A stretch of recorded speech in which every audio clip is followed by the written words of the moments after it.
Oh, sick coat, man. Thank you. It's wool-like from PrettyLittleThing.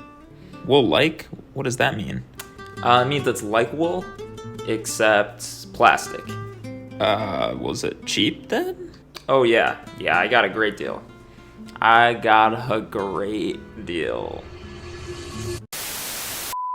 Okay, I know that intro didn't really make that much sense.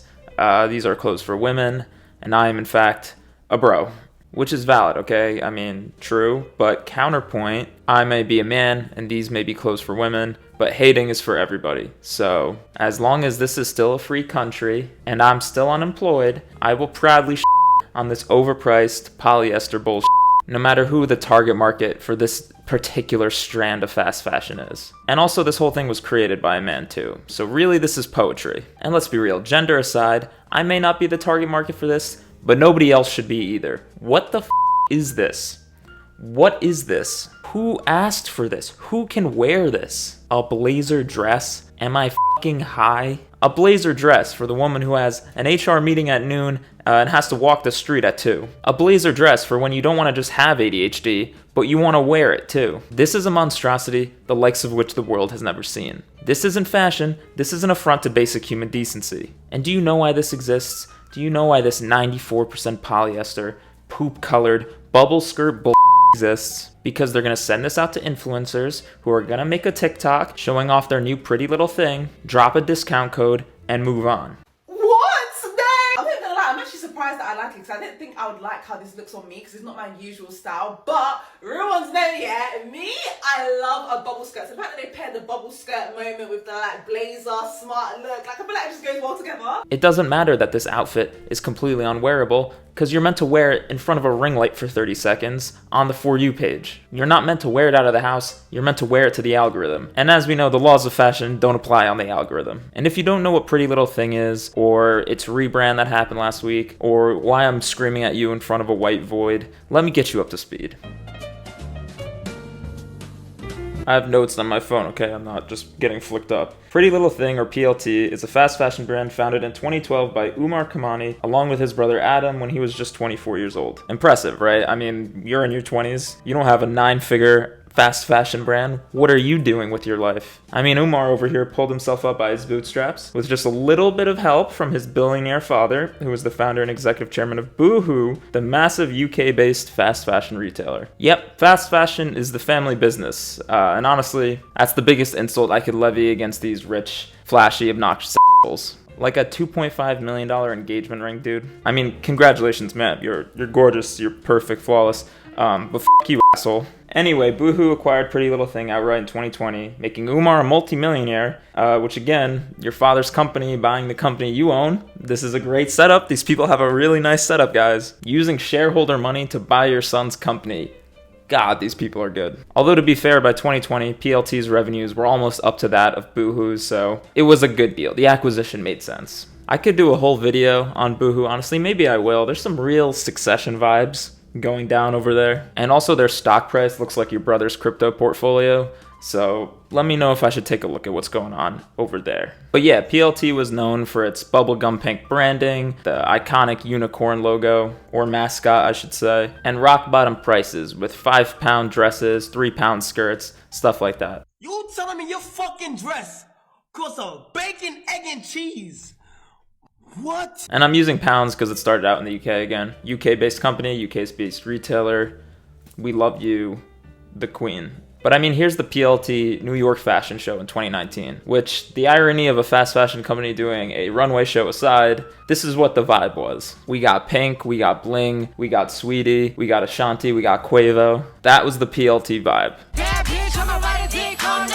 It was a youthful brand, a lot of fun cutouts, colorful clothes, stuff for a fun night out, okay? Stuff for a night out. Love Island brand deals. Some people want to call this baddie fashion, BBL fashion, whatever works. And they were making money hand over fist during the pandemic. Again, everyone's locked inside, people just spending money because it's fun. They had these obscene Black Friday deals where you could get things for 99% off, like 25 cents for a dress, stuff like that. Oh, well, at the same time, PLT/Boohoo warehouses were found found to be paying people like £3.50, and that's in the UK that they were doing that. Needless to say, supply chain transparency, not a priority here, but hey, you want a bikini for $2? And in 2021, Molly May of Love Island fame was made the creative director of the brand, with her own collection, though she eventually left to start her own clothing brand. Which now, in the aftermath of the rebrand, people are saying that PLT is ripping her off and her new clothing company, both in the style sense and in the sense of hawking overpriced polyester.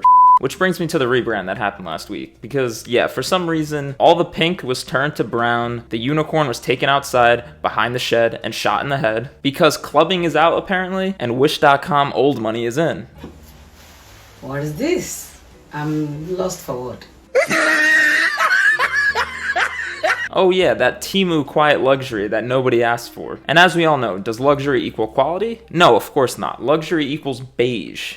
Lots and lots of beige. And one last note before we dive into this rebrand, which is that personally, I think this is the dumbest name for a brand I've ever heard in my life. Like if I started a brand called Big Strong Men, making clothes for dudes, you would all make fun of me ruthlessly. And low-key, right now, Big Strong Men could probably do numbers with a certain demographic. But really, I mean, just stop it. Stop it. You're wearing Pretty Little Thing by a guy named Umar. He's the one who came up with that. I mean, the suffragists did not march for this. It's cringe. It's like Sporty and Rich too. Just cringe. Stop with the cringe brand names, please. You're neither sporty nor rich, bro, so just put the fries in the bag. Oh yeah, and one more thing. PLT has this insane Judge Judy spoof on YouTube they do called Pink Courtroom, and it's low-key the funniest thing I've ever seen in my life. Then I see her on IG in Turkey.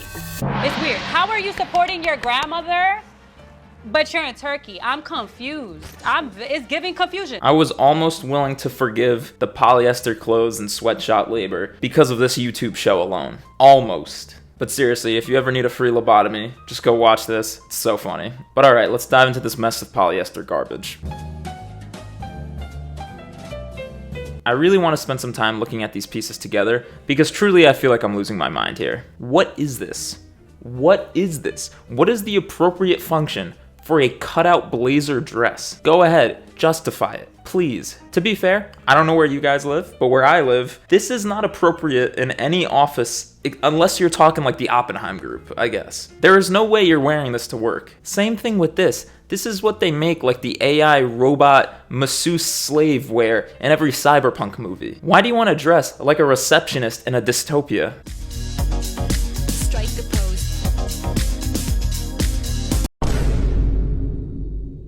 And obviously, needless to say, none of the actual items you will receive look anything like the pictures. Because it's really not phenomenal. We need to first take a look at this.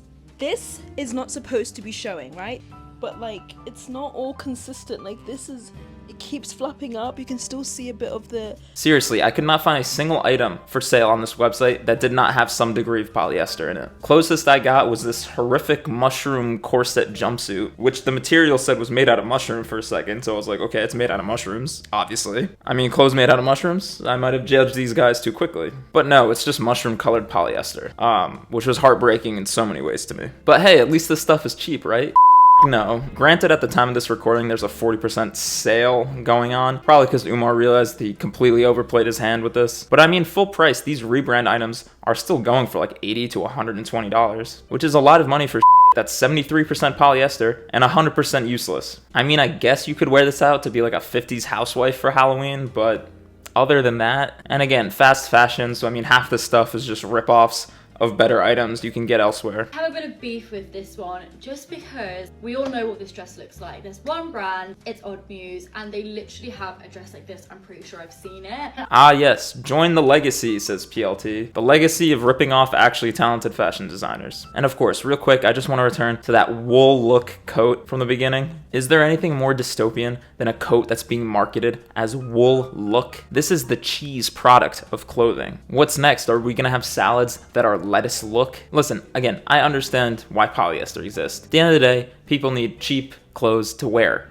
People need to wear something. Not everyone can afford a full wool coat. I got you. That coat I wore in the opening skit is polyester. I bought it in 2018 when I was 18 and broke and didn't know how to read a care label, and it was like $40. I didn't know then what I know now, but you know what? I've worn it for 6 years. I'll probably get another 10 out of it, so whatever. But again, that cost me brand new $40. Not $135, not $175. And 2, the word wool was not involved anywhere in that purchasing decision. And what's truly fascinating about this is at the end of the day, the brand has not changed at all. The look of the brand has changed, jarringly so, but what their actual business strategy is basically exactly the same. It's fast fashion, rip off other designers, hop on what's trendy, create a million new styles of the same in polyester over and over the cheapest way possible. They're just gambling that this old money, quiet luxury thing is the new meta, and they'll be able to hop on this wagon for the next 10 years. Like they rode that glossy clubwear aesthetic for the last 10 years. But lightning never strikes twice, because again, a luxury aesthetic does not equal luxury. People are not gonna pay triple the amount that they were paying before for PLT clothing just because it's sad and beige now. It's still plastic. Let me read this to you from PLT's statement on the rebrand. Allow us to reintroduce you to PrettyLittleThing, the generation-defining style source for every kind of it girl. With the belief that elevated fashion essentials should be available to all, from the classic and timeless to the contemporary and cutting edge, designed with you in mind. Ah yes, the elevated, classic, and timeless look of the cropped blazer. Who among us is not familiar? Listen, I understand why they tried to do this rebrand, okay? Their sales were in a slump, things are slowing down, PLT's going downhill, the whole boohoo empire looks like it's on life support. But this is an incredible reminder of why fast fashion is a race to the bottom. Because let's be clear, things for PLT didn't start slowing down because we all decided to stop going to the club and start getting jobs instead. Their sales started slipping because the people who do just want plastic clothes at rock bottom prices just started going to Shein instead. They literally just got beat by their own game by Shein. If you're in a sweatshop, polyester, and microtrend competition, and your opponent is Shein, you might as well just quit now. So do you change your ethics? Do you try and shoot higher on quality and price to get out of this death spiral against the Chinese fast fashion final boss? No, of course you don't. What are you, a moron? What you do is change the font of your logo, change the look of your models, but otherwise keep doing the same you were doing before. And of course it will fail, because now you've alienated your core audience, which doesn't want this cyberpunk weird workwear thing you have going on, and you're not appealing to the higher income consumer that your elevated look is trying to attract, because those consumers don't want to wear something that feels like a hefty bag. And again, let's say that this did work, okay? Let's say Blade Runner Recession Core is going to be the hottest 2025 trend, and that this is what every girl wants now. Then in literally 5 minutes, Shein will have up on their website a brown blazer bubble skirt for $12 instead of $85. Yeah, a fast fashion ripoff of a fast fashion ripoff. Now we're really having fun. And also one more thing. The people who do like this rebrand, I just want to say you might be some of the least stylish, most vapid human beings in the known universe. Because honestly, if a fast fashion company rebranding is what you needed to change to a quote, more modest look or a more old money aesthetic, then you never had style to begin with. Thank God. There is nothing elevated about this. If anything, I appreciate how maybe this could lay bare how hollow these fast fashion aesthetics are. Like, part of the whole point of the whole quiet luxury thing, if there even was a point, is that you should be valuing quality as luxury rather than brand name. Quiet luxury does not just mean you should be wearing brown polyester instead of green polyester to Cancun now, or to Magaluf, if you're British. I've been to Magaluf once, by the way, guys. It's not an incredible reflection on your nation, just saying. Oh, and one more thing. Let me return real quick to that 2019 show and just take a look at all the models up on stage. And now look, post-rebrand, what the website looks like now. Are you noticing something? Let me remind you real quick of the words of Chip Wilson, founder of Lululemon and a certified which is a brand is not just who you're for, it's who you're not for. And when part of your rebrand is trying to say how elevated and elegant you are now, that's kind of implying that what you were before was not elevated and elegant. You know what I mean? There's just something, you know? I'm just saying, there's undertones, right? I don't think I'm throwing out allegations to say that when you're saying what is classy, then you're saying what's not classy too. But I'll tell you what is classy. Not buying any of this, because at the end of the day, I understand why we need cheap clothes for going out, going to brunch, going to the club, etc. I understand the niche that Fashion Nova, Princess Polly, etc. fill. That you need something for a vacation, for a special event, and you need something affordable. And you want to be trendy too. And honestly, if you're like in college, even if you can afford something slightly nicer, it's probably less of a headache to go out with something that costs you $10, knowing that if you get a vodka cran spilled on it, it's not that big of a deal. But this I don't get. Buying fast fashion churchwear isn't just an insult to the planet, it's not just an insult to your wallet, it's also an insult to your intelligence. Because now you know, with absolute certainty, that if next week rabbit core or some shit became the new trend aesthetic, then 2 weeks from now PLT would be rebranded with bunny ears and carrot print dresses, just plastered end to end with Bugs Bunny. These fast fashion retailers have no identity at their core. They exist solely to take trends and aesthetics and distill them into polyester form and serve back to you, while at the same time removing any authenticity those original styles had. So look, if you're in England and you live near a landfill, I got good news and bad news. The bad news is there's a lot of pre-rebrand PLT headed your way that's going to be leaching microplastics into your groundwater for give or take the next 200 years. But the good news is there's currently 40% off the giant belt detail wrap mini skirt. Can you do me a favor, like and subscribe, and also tell me what you want to see next. Watch another video. I don't know what you guys want, so tell me what you want me to make in the comments, and I will make it. I'm a great guy like that. This is what I live for. This is what I want to do. I love making videos.